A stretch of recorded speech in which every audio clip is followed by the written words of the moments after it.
교사에도 천국을 얘기하는 거예요. 오늘 교사 주일인데요. 교사 주일 하면 우리가 조금 간접적이죠. 좀 뭔가 나는 좀 사이드로 가 있는 느낌? 나는 직접적으로 해당이 안 되는 것 같은 그런 느낌이 있어요. 근데 교사에 대한 정의를 내려보면 모두가 사실은 교사에 해당이 됩니다. 교사란 무엇일까요? 교사는 먼저 난 자예요. 그게 몸으로 먼저 났어도 선생일 수 있죠. 먼저 선자, 날생자. 몸으로 먼저 태어났어도 선생이 되는 거예요. 지식으로 먼저 났어도 선생이 됩니다. 나이와 상관없이. 그죠?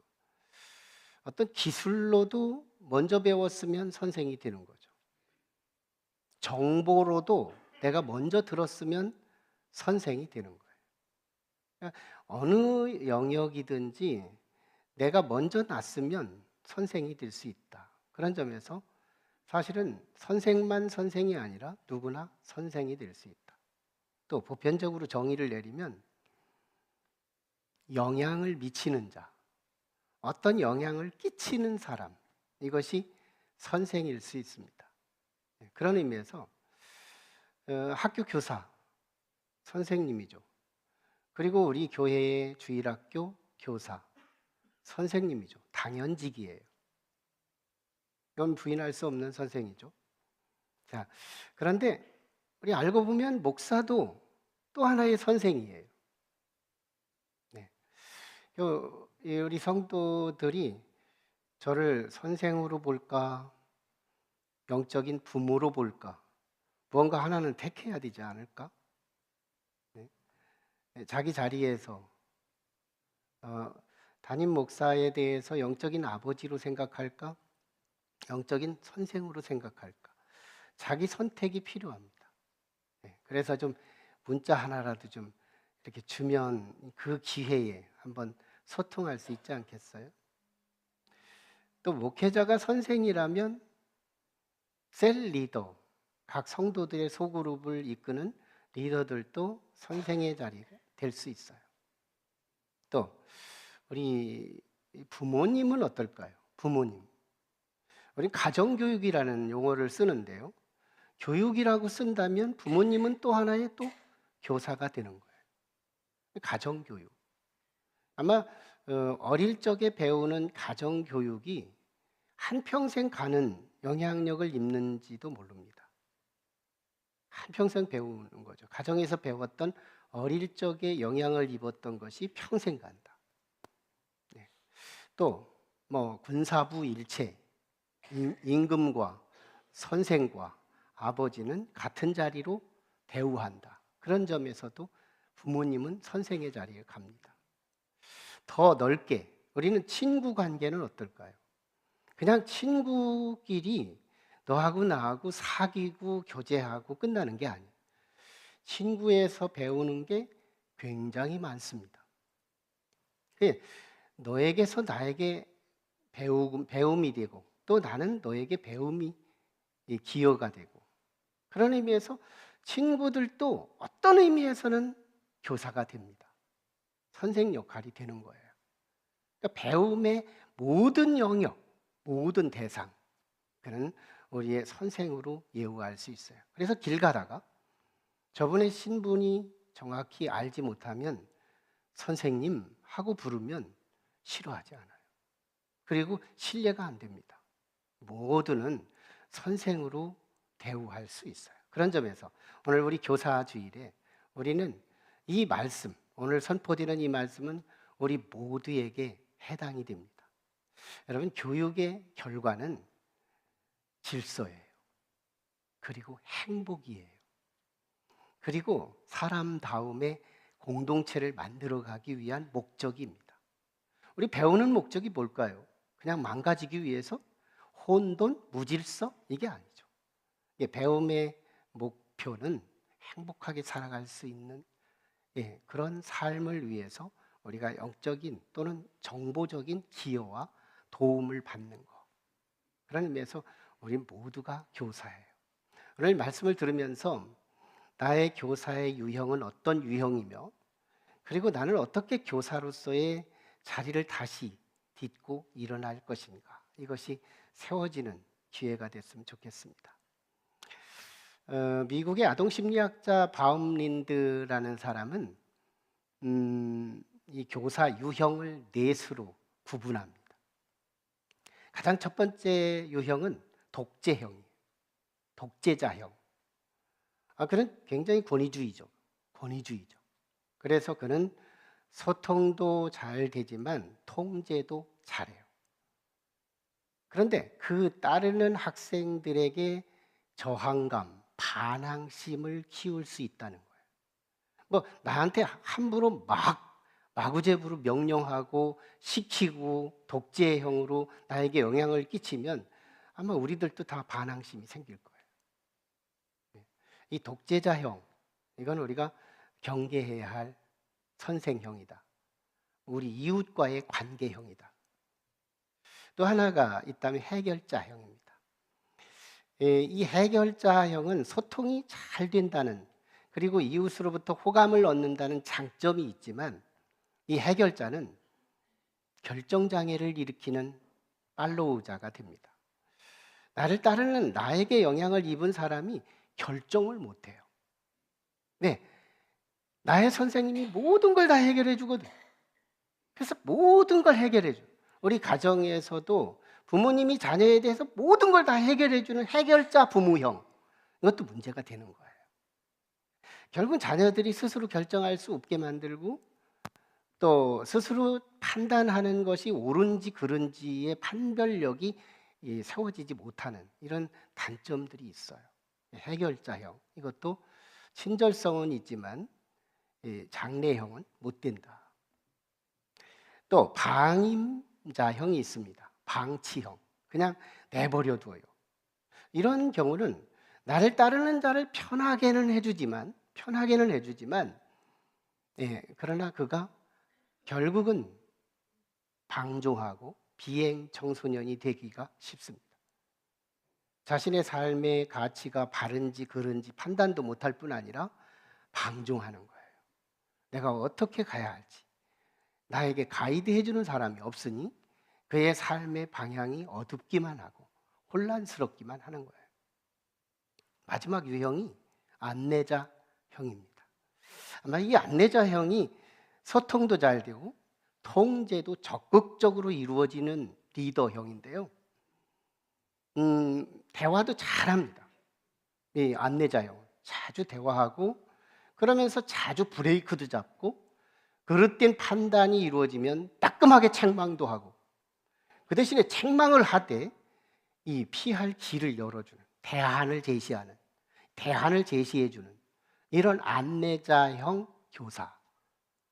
아마 이 바움린드는 이 안내자형 교사를 굉장히 추천해주고 있으면서, 또 우리 성경에서 바람직한 교사형을 우리가 추천하고 있다면 아마 성경에서 추천하는 교사형과 거의 비근하다, 거의 비슷하다, 이렇게 말할 수 있겠습니다. 실제 성경은 우리 교사의 원형, 교사의 본래적, 우리가 영원히 배워야 할 텍스트디는 교사의 인격자 세 분의 모델이 소개되고 있는데요. 가장 첫 번째 모델이 하나님입니다. 여러분, 하나님은 우리의 창조주시지만, 그리고 통치자이시지만 우리의 교사이기도 해요. 실제로 우리 예수님이 이 땅에 오셔서 가르침 사역이 참 많았잖아요. 금싸라기 같은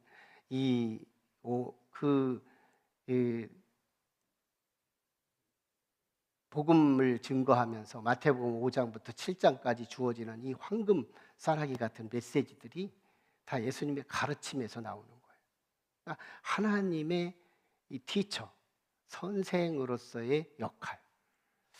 이때 우리 하나님 아버지의 성품은 두 가지입니다. 하나는 사랑, 그리고 하나는 공의 또는 정의예요. 예레미야서 9장 25절에 우리 하나님이 직접 말씀하신 내용이에요. 나는 사랑과 정의와 공의를 땅에 실행하는 것을 깨닫기를 원한다. 나는 이것을 기뻐한다. 이렇게 말씀을 하고 있어요. 하나님 당신이 나는 사랑이요, 나는 공의다. 여러분, 이 땅에 사랑만 있으면 어떻게 될까요? 사랑은 있는데 정의가 없거나 공의가 없다면 질서가 사라지거든요. 그러면 사랑만 있고 정의와 공의가 없다면 지옥이 됩니다. 네, 사랑의 질서가 없으면 지옥이 됩니다. 지옥에도 가보면 얼마나 농도 깊은 사랑이 있는지 몰라요. 사랑의 유무, 이게 천국과 지옥을 결정하는 게 아니라 사랑의 질서가 없으면 지옥이 됩니다. 사랑의 질서가 없으면 어떻게 될까요? 방탕하는 거예요. 자기는 사랑하는데 남은 미워하는 거예요. 여기 사랑은 있는 거잖아요. 질서가 없는 거예요. 근데 하나님은 안 그러세요. 하나님은 사랑도 있고 공의도 있는 거예요. 이게 균형을 갖춰 있어요. 사람들은요, 사랑이 있다 싶으면 공의가 없고, 공의가 있나 싶으면 사랑이 없고, 사랑과 공의가 같이 있나 싶으면 농도가 얕고, 사람들은 이게 한계를 갖고 있어요. 우리가 영원히 배워야 할 우리의 대상자는 누구냐? 하나님이신 거예요. 하나님은 사랑과 공의를 겸비해 갖추신 성품이에요. 이 교사가 지식을 갖추기 전에 하나님의 성품을 갖추는 게 너무너무 중요하다. 딱히 교사라고 말고 우리 부모라고 해도 마찬가지예요. 사장이라고 해도 마찬가지예요. 내가 리더라고 해도 마찬가지예요. 누구의 자리에서든 리더는 다 이 하나님을 닮을 필요가 있다는 거예요. 여러분, 하나님은 이걸 실제로 역사 속에서 실행하십니다. 그게 바로 십자가 사건이에요.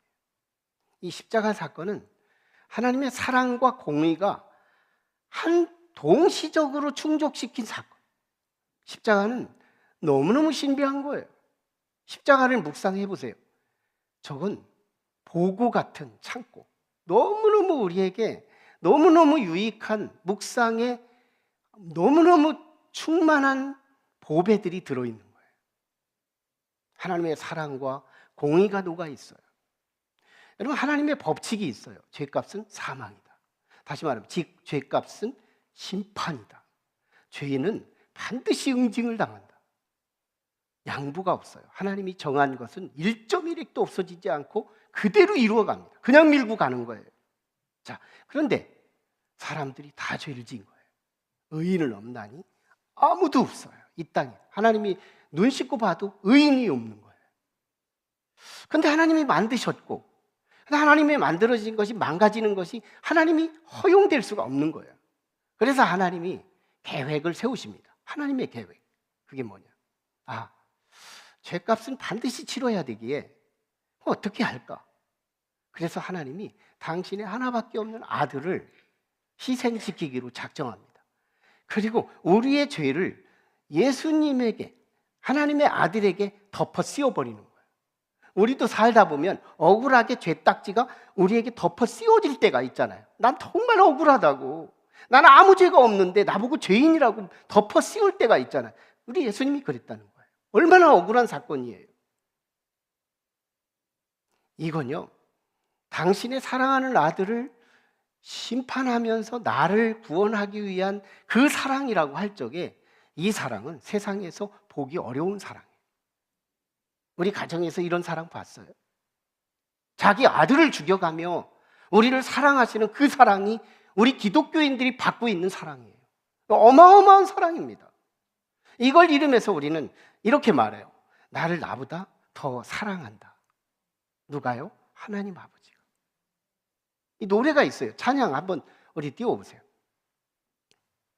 자, 아마 곡이 없지만 한번 불러봐요. 시작. 우리 주님은 사랑의 주님, 나보다 나를 더 사랑하시는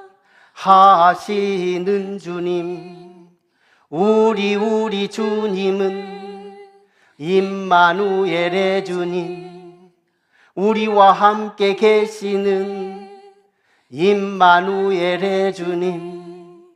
그는 살아계신 분, 너무나 좋으신 분, 나의 이름 부르며 다시 오시라. 멋있잖아요. 우리 주님은 사랑의 주님, 나보다 나를 더 사랑하시는 주님. 아, 이거 비약일까요? 듣기 좋으라고 한 말일까요? 이건 팩트예요. 사실입니다. 이게 복음이에요. 우리는 나를 나보다 더 사랑하는 사람들이에요. 한번 인사 나눠봐요. 나보다 나를 더 사랑하는 분이 있대요. 서로. 나보다 더 사랑하는 분이 있대요. 우리가 그런 사람이에요. 이걸 무지하면, 이걸 알지 못하면 경계하는 거예요. 나를 나보다 더 사랑하는 공동체로 오라는 이 초대가 자꾸 경계하는 거예요. 무지가 그런 거예요. 무지. 이걸 모르기 때문에. 우리는 이런 사람이에요. 엄청난 사람입니다. 자, 근데요, 보세요. 당신의 그렇게 사랑스러운 아들, 하나밖에 없는 아들이잖아요. 그런데 거기에 죄가 덮어졌으니 그래도 너는 죄인이라는 거예요. 죄에 대해서는 내 아들이건 남의 아들이건 공의로운 하나님은 가차없이 처벌하겠다는 거예요. 이게 십자가의 처형입니다. 이게 우리 하나님이에요. 우리가 교사의 정보를 얻기 전에 이런 성품이 그렇게 중요하대요. 여러분, 세상에서 옛날에 가르칠 때 보면 당근과 채찍이라는 말이 있어요. 우리 제자들을 양육할 때 보면 당근도 줘야 하지만 때로는 채찍도 줘야 한대요. 근데 오늘의 시대는요, 스승되기가 어려운 시대에 있어요. 참 이상합니다. 인권이라는 단어를 어느 시대보다도 많이 쓰는 시대예요. 인권. 그런데 이 인권만큼 어느 시대보다도 남용하는 시대예요. 이놈의 인권 때문에 채찍을 할 수가 없는 거예요.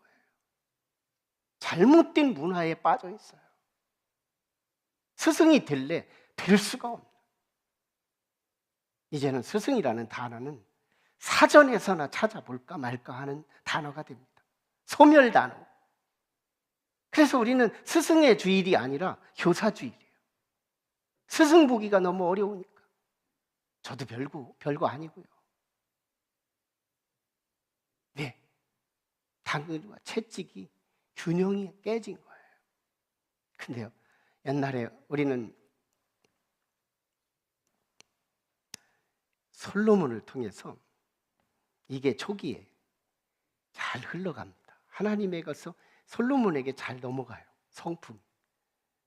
그 하나님으로부터 지혜를 받고 난 뒤에 한 가지 사건이 벌어지는데요. 두 창녀가 3일 거리로 아들을 낳아요. 그런데 한 여자가 잠버릇이 나빠서 이렇게 둥글어서 자다가 잘못해서 아이를 깔아서 압사시켜 죽이는 거예요. 깨보니까 죽었어. 그런데 옆에 있는 창녀가 낳은 저 아들, 얘는 살아있고 얼마치기 아니니까, 날씨가 얼마 차이가 안 되니까 바꿔도 그게 그거라고 생각, 핏덩이니까. 그래서 바꿔치기 한 거예요. 자던 엄마가 깨보니, 그래서 젖을 먹이려고 보니 죽었어. 자세히 보니 엄마는 자기 아들을 핏덩이라도 알아보는 거예요. 너무너무 억울해서 판사에게 갑니다. 그게 당대의 왕이지만 재판장이었던 솔로몬에게 내놓는 거예요. 원고로. 2차, 1차, 저차에서 이 아들이 내 아들인데 저가 자기 죽은 아들을 바꿔치기 하고 자기 아들이라고 말합니다. 솔로몬이 들어보니까 DNA 검사할 수 없지요. 너무너무 판결하기가 어려운 상황이 된 거예요. 그래서 솔로몬이 신하에게 칼을 갖고 와라. 나는 이 두 사람이 똑같이 낳은 아들을 하나를 자기 아들이라고 말하니 나는 공정하게 나눌 수밖에 없다. 그리고 살아있는 아들을 정수리부터 발까지 정확하게 나누라. 이때 객관적인 엄마가 나타납니다. 왕은 참 명판결합니다. 잘하셨습니다. 객관은 진리가 아니에요. 명판결, 훌륭하십니다, 왕. 그런 여자가 있는 거예요. 그런데 하나는요, 노, 나 엄마 포기합니다. 나 엄마 포기할 거예요. 저의 여자에게 주세요. 솔로몬은 이 공의를 가지고 진짜 엄마의 사랑을 찾을 거예요. 저 여자에게 이 아들을 줘라. 이건 역사적인 판결이 됩니다. 그리고 오늘날 모든 나라의 재판, 법정 앞에는요, 한 남자가 저울을 들고 있고 하나는 칼을 들고 있고, 공의 그리고 사랑, 판결은 냉철하게 내리치는 솔로몬이 모든 재판의 아이콘이 됐습니다. 여러분, 이 역사, 모든 세계가 솔로몬이 판결이 아이콘이 됐다는 거, 지금 성경이 역사를 이끌고 간다는 거 아시나요? 대단한 거예요. 근데요, 다윗은 이걸 잃어버립니다. 다윗은 자식 농사 실패합니다. 다윗이 아들이 암논이라는 아들이 있는데, 이게 이복 여동생 다말이라는 여자가 너무 이쁜 거예요. 그래서 성적인 충동을 참지 못하고 이를 강간합니다. 그래서 결국은 그렇게 강간하고 나서는 너무너무 미워하고 경계하는 거예요. 그래서 이가 집으로 와가지고 훌쩍훌쩍 우는 거예요. 근데 그의 친오빠, 이름도 살벌한 압살롬이라는 친오빠가 있는데, 너 왜 우니? 물으니까 이런 일이 있었던 거예요. 그러자 이 압살롬이요, 암논, 이복 형제였던 암논을 죽여요. 그리고 아버지 왕을 무서워서 그슬 땅으로 도망갑니다. 도망가요. 1년이 지나도 부르지를 않아요. 2년이 지나도 부르지를 않아요. 3년이 지나도 부르지를 않아요. 그래서 요압 장군을 부추겨 가지고 강제로 집으로 돌아옵니다. 그 이후에 다윗은요, 압살롬을 사랑은 합니다. 그런데 보듬지를 않아요. 그리고 따끔하게 책망을 하네요. 아마 다윗은 차후에 세자급으로 삼았지 않았을까, 그런 생각이 들어요. 압살롬은 겉보기에 너무너무 늠름하고요, 정말 차기 왕이 되기에 외모로 충분히 갖춘 아들이었어요. 그래서 그랬는지 다칠까 봐 금이야 옥이야, 사랑도 제대로 못 주고 책망도 제대로 못하는 이 다윗은요, 자식 농사 피로합니다. 그 사이에 뭐가 자라는지 알아요? 왕자의 난이 자라나요. 이게 압살롬의 난입니다. 하루아침에 다윗이 맨발 벗고 도망가요. 그리고 요단을 넘어가요. 마하나임 성으로 피합니다. 그런데 아버지가 그 정도 피했으면 아들로서, 자, 아버지 왕위를 뺏었으니까 여기서 그치자, 이럴 수도 있는데, 이 아들은요, 아버지를 아예 죽여버리려고 요단강을 건너와서 마하나임 땅에서 전쟁까지 치릅니다. 그때 당시 압살롬의 군사가 더 많았고 다윗의 군사가 너무 작았어요. 그런데 하나님은 다윗 편에 섭니다. 약속을 다윗과 함께 하셨거든요. 그래서 결국은 다윗이 승리를 하지만 아들 압살롬은 죽게 됩니다. 자식 농사 피로. 우리가 가정에서 행복하게 정말 복된 천국 같은 가정을 이루기를 원한다면, 우리는 사랑과 공의가 살아있어야 해요. 성품은 하나님에게서 배워야 해요. 이 땅은 참 뒤로 갈수록 답이 없어요. 인권 때문에, 제가 어릴 적만 해도 여자 우리 전도사님이셨는데 18년 동안 우리 시골 교회를 이끌었습니다. 설교하다가도요, 성도를 막 혼냅니다. 칭찬할 때는 너무너무 감미롭게 칭찬하고, 혼낼 때는 그 공동체에서 너무너무 따갑게 책망을 해요. 인권 필요 없어요. 그런데요, 이 교회의 흐름이 어떤 흐름인지 알아요. 혼난 사람이 시험 드는 게 아니라 안 혼난 사람들이 시험 들어요. 왜 나는 안 혼내느냐고. 난 이런 분위기 좀 했으면 참 좋겠는데 이거 참 어디 가서 배워야 할지. 네, 하나님이 지금 나보고 배우래요. 체벌 한 번만 하면 뛰쳐나갈 분들이 많습니다.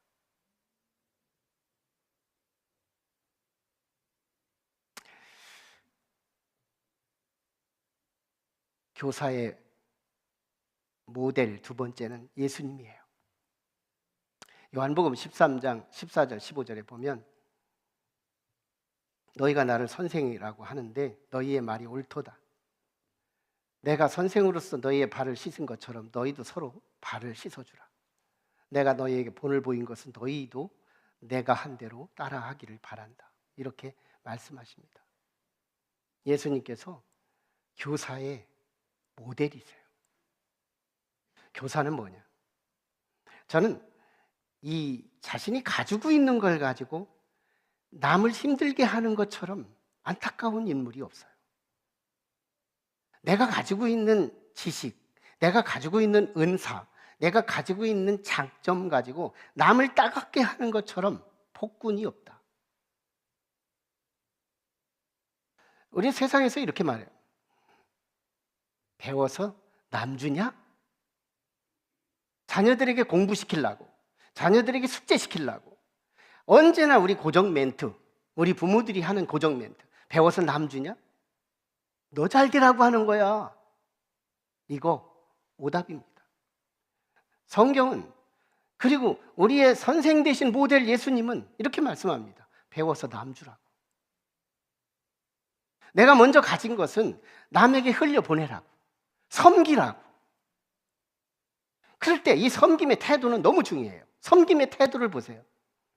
예수님은 선생으로서 제자들에게 무릎을 꿇어요. 그리고 제자들 앞에 허리를 굽으려요. 그리고 그의 코를 제자들의 냄새나는 발 가까이 댑니다. 이게 먼저 가진 자의 태도, 이게 선생으로서의 자세, 이거 하나님한테 배울 필요가 있는 거예요. 가정의 부모 선생들이 이 질서를 찾는다면 우리 자녀들은 방관할 수 없을 거예요. 효자가 될 겁니다. 아마 우리 셀 리더들이 또는 우리 교회 안에서 저도 이걸 실행해 보려고 노력하지만 온전하지는 못해요. 제가 우리 성도들을 섬겨보려고 노력을 합니다. 나름대로. 저는 나름대로 주신 하나님의 깨달음이 있기 때문에. 그런데 이 섬김도 쉽지는 않아요. 섬김을 받는 사람도 성숙할 필요가 있기 때문에. 근데 아무튼 주님은 말씀하는 거예요. 네가 먼저 가진 그것으로 이웃을 따갑게 할 거냐, 아니면 이웃에게 행복하게 기여할 거냐. 주님은요, 구풀이래요. 무릎을 꿇으래요. 먼저 가졌거든 섬기래요. 이 주님이 가르쳐 주시는 우리의 부모의 모델, 우리 선생의 모델, 먼저 난 자의 모델, 친구의 모델. 참 우리는 교과서가 있어서 곁길로 갔다가도 다시 돌아올 수 있는 안전한 정보가 있는 거예요. 세 번째는 성령이에요. 여러분, 성령님은 교사의 모델 중에 소프트한 적용입니다. 성령을 만나면 놀라운 적용이 탁월한데요. 사람들은요, 한번 가르쳐서 말 안 들으면 책망하고 혼내키고 그러지만 성령님은 그렇지 않아요. 인격의 영입니다. 그래서 성령은 세 가지로 우리에게 적용을 시켜주는데요. 첫째가 바로 예수 그리스도를 알게 합니다. 여러분, 요즘에 세상의 정보는 신생, 성장, 소멸, 생로병사가 있더라니까요. 세상의 정보는. 이게 영원히 갈 것 같은 지식인데 언젠가는 없어져요. 요즘에 중등부 애들만 가지고 있어도요, 지들끼리 모이면 방언을 쓰는데요, 어떤 정부에 보니까 이 방언이 덕자만 들어가는 단어도 수백 단어가 넘는 거예요. 그래서 이걸 가지고 얘들끼리, 어른들이 있고 비밀로 할 때는 이 속에 욕도 엄청 많이 들어있는데요, 어른들 옆에 놓고도 방언을 하는데 이 무슨 족이래요. 중학생들 보고 무슨 족. 근데 얘들끼리 방언을 하면 외국어도 아닌데 외국어예요. 얘들끼리 소통이 되는 거예요. 중학생들만 자기 종족이 있는 거예요. 언어가 소통되는. 아마 세종대왕이 오면 대노를 할걸요. 그런데요, 세상 지식은 이렇게 가변적이래요. 그런데 성령은요, 영원한 지식을 가르칩니다. 한번 알면 죽은 뒤에도 써먹을 수 있는 지식, 영원히 지워지지 않는 지식, 참 지식, 예수가 그리스도라는 걸 가리키는 거예요. 진리를 가르치는 거예요. 우리가 진짜 행복하고 질서 있게 살아갈 수 있는 행복의 복지를 이루는 참 지식을 가이드해 줘요. 여러분, 이게 우리 성령의 가르침이에요. 근데요, 이 성령의 두 번째는요, 우리의 모든 삶을 말씀으로 녹아지게 하는 거예요. 자꾸 말씀하고 가까이 친밀한 엄마가 자식들에게 친절하게 가르치는 것처럼 인격적으로 성령께서 우리를 말씀을 연결시키도록 우리에게 지도해 줍니다. 그래서 참 우리가 하나님에게서 배울 때 성령을 받을 필요가 있다는 거예요. 여러분, 성령의 스승, 성령은 스승이라고 말하잖아요. 성령의 스승의 가이드를 받으면 인격적으로 말씀이 내 속에 들어온다는 거예요. 우리는 무조건 성령 받을 필요가 있어요. 성령 받아야 예수 알아요. 예수 믿지만 성령이 없으면 예수 안 믿는 것과 같대요. 성경이 고린도전서에서 말씀합니다. 너희 안에 그리스도의 영이 없으면 그리스도인이 아니라고요. 우리는 경쟁할 필요가 있어요. 제가 남부연에 줌 교육을 가이드하고 지도하는데요, 그 교수님이 이렇게 말하더라고요. 우리 오늘날 한국교회 목회자들이 설교를 어떻게 잘하느냐, 이걸 노력하고 찾아가서 세미나 듣고, 그리고 목회는 어떻게 해야 풍성하게 할 수 있느냐, 어떻게 해야 사람을 많이 모을 수 있느냐, 여기에 열과 성을 다 하는데 성령 받으려고 하는 데는 열과 성의가 없다는 거예요. 이게 우리 한국교회의 병폐라는 거예요. 나 굉장히 은혜 받았어요, 지난 화요일에. 우리가 설교를 열심히 하려고 하는 그만큼의 분량, 그리고 목회를 풍성하게 하려고 하는 그만큼의 분량만큼은 최소한 성령 받으려고 노력은 해야 안 되는 거예요. 신앙생활을 할 수 있을 때 신앙생활에서 가장 중요한 게 뭐냐? 그저 앉아서 기도만 시작하면 성령님 내게 임하여 주옵소서. 나는 내 힘으로 도무지 믿을 수가 없습니다. 나의 이성과 나의 의지와 나의 감성과 나의 모든 성품 가지고는 하나님을 믿을 수가 없으니 성령이여 내게 임하여 주옵소서. 여러분, 성령이 임하면 모든 것이 이루어지는 거예요. 마지막이 역할이 뭐냐? 컨비네이션 오토매틱입니다. 이 컨비네이션이가 우리 복싱 선수 할 때 주먹을 날리는데 발이 가요, 같이. 종합적으로 움직여주는 거. 운동할 때 이 컨비네이션이 이루어지더라니까요. 배울 때 보면 이 탁구를 칠 때 스윙, 드라이브, 그리고 푸시, 그리고 백, 이거 따로따로 배웁니다. 근데 한참 훈련이 되면 내 힘이 빠지면서 이게 나도 모르게 뇌에서 명령도 안 했는데 손은 제자리로 가요. 이걸 컨비네이션이라고 그래요. 종합활동. 내가 명령도 안 했는데 손과 발과 모든 몸이 원칙대로 따라가는 거예요. 이게 성령 충만한 사람에게 이루어지는 효과입니다. 우리 성령님께서 우리와 함께 하시면 놀라운 교육의 이펙트가 이루어집니다. 우리에게 적용하려고 하지 않아도 성령이 친엄마처럼 다가오셔서 가까이 하게 하는 거예요. 그래서 다른 거 조금 소홀히 하더라도 성령 받는 데는 경쟁력 있게 우리가 사모할 필요가 있습니다. 오늘 우리는 예수 믿으면서 정말 제대로 한번 성령 달라고 기도하는 시간 있나요? 우리 기도에 대해서 좀 욕망을 좀 갖고 있나요? 저는 우리 성도들이 기도를 도우면 나를 목회를 돕는다는 느낌이 와요. 나도 모르게 그렇게 생각이 돼요. 기도로 돕는, 기도의 동역자를 보면 나의 동역자라는 느낌이 와요. 어떤 사역과 어떤 봉사로 돕는 것보다 기도로 그 자리에 와서 기도의 자리를 지켜주기만 해도 동역자 의식이 저절로 이루어지는 거예요. 기도처럼 목회에 힘이 드는 것이 없어요. 기도의 자리에 점점 멀어져 갈 때 저는 목회자의 불안이 있습니다. 대예배 시간에 얼마 오지 않은 건 전 불안하지가 않아요.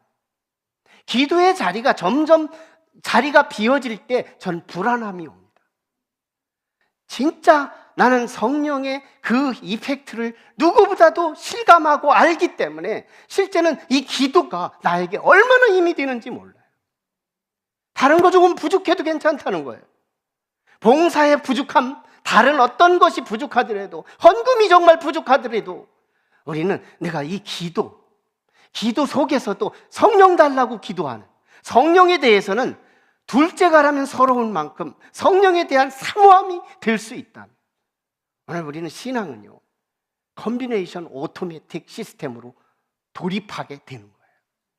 지금까지 우리는 복잡한 얘기했습니다. 하나님 아버지에게서 사랑과 공의를 챙기라고, 예수 그리스도에게서 무릎을 굽으리고 허리를 굽으리며 겸손하게 코를 발에 대며 섬기라고, 그리고 성령에 적용을 하라고 다양하게 가르쳤지만 우리는 한 가지, 성령 하나만 우리에게 임하면 참 교사로서의 위치를 차지하게 될 줄로 믿습니다. 그러면요, 우리 가정 평화로워집니다. 우리 셀 평화로워집니다. 교육의 목표는 평화와 행복과 질서입니다. 교육에 없는 것은 무질서요, 혼돈이요, 환란이지만 교육이 있으면 질서와 평화와 행복이 주어지는 거예요. 왜 교육해요? 망하려고? 아니잖아요. 행복하려고, 잘 살려고. 그렇다면 이 교육은 이성 가지고 얼마나 많이 아느냐가 중요한 게 아니고 내게 도와주시는 헬퍼 대신 성령이 내 안에 쑥 들어오셔서 나를 컴비네이션 오토매틱으로 나의 온 몸을 나도 모르게 하나님의 말씀화되고, 그래서 나의 삶을 이끌어 간다면 아마 오늘 우리는 가장 행복한 인생으로 돌입하게 될 줄로 믿습니다. 프랑스에서 2차 세계대전 당시에 총알을 가슴에 맞고 병원에 실려옵니다. 프랑스에서 아주 유명한 멘트였던 건데요, 애국심을 유발시킬 때마다 꼭 이 멘트가 프랑스에서는 유행이었다는데, 그가요, 집도의한테 이렇게 말합니다. 의사 선생님, 제 몸을 기왕이 짤 거면 더 깊숙이 째보십시오. 그 속에는 실탄도 있을 거지만 나는 조국을 사랑하는 조국애가 있을 것입니다. 여러분, 오늘 우리 가슴을 집도한다면 우리 속에 무엇이 있어야 할까요? 저는 우리 교사의 심장, 사랑과 공의, 그리고 어떻게든지 나 때문에 누군가가 행복하기를 원하는 섬김, 그리고 그가 말씀대로 살 때 나의 기쁨이 되고 그가 말씀을 벗어날 때 나의 슬픔이 될 수 있는 진짜 스승 같은 선생, 그 심장이 있냐는 거예요. 오늘 우리의 가슴 깊숙이 오늘 하나님 아버지의 주신 교사의 성품, 예수 그리스도께서 가르쳐 주신 교사의 자세, 성령님께서 친엄마처럼 자상스럽게 인격적으로 지도하시는 그 부드러운 가르침이 우리 속에서 심장처럼 살아 있을 수 있기를 주의 이름으로 축원합니다. 우리 같이 기도해요. 우리 하나님 앞에 이 시간 기도할